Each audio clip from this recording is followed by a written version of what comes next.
Hindi pa. Antok pa lang ako. Ay, nako. Anong oras na ba mga anak ko? Hmm? Hindi ka tayo nantok? Hindi pa. Ikaw? Nantok ka na? Ay, sige. Kumain muna tayong konti. Okay lang ba sa inyo? Yes. So, magtatanong lang ako. Siyempre, lagi naman kayo nag-aaral, di ba? Alam niyo na po siguro itong mga sagot sa katanungan ko.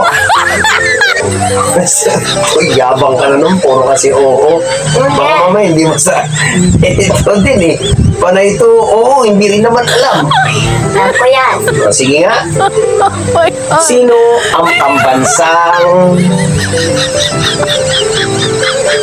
bayan? Dr. Jose Rizal. Oh, ito. Sabihin ko.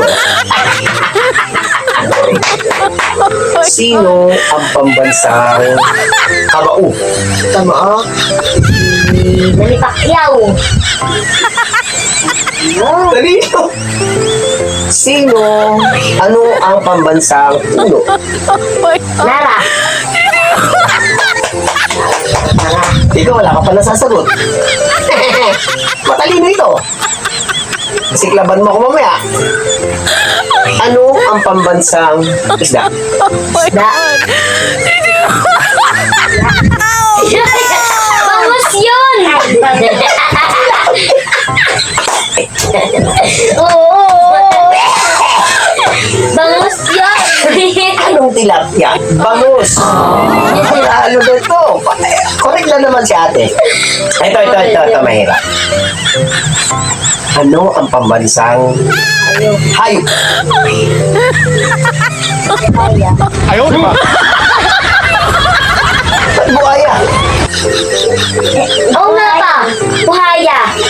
Ba't buhaya nga? Ano?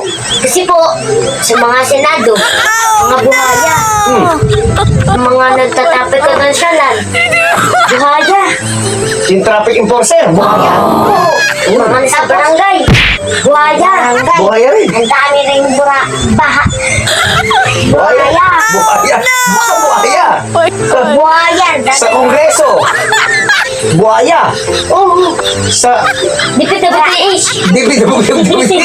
DPWH, Buhaya din. Tsaka, barangay, buhaya, oo nga, no? Pinalitan na.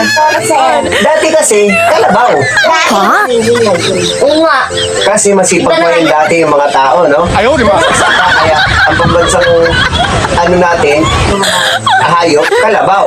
Ngayon, masipag na tayo sa ano, pagnanakaw, buhaya, buhaya na. buhaya. Oo nga, no? Para pagka nagnakaw ka. May punto kayong dalawa. Ako, Sige. Sabihin ko na lang yan sa ano na ang buhaya na ang pamalit ng kababansang hayop. Ang lupit niya! taray!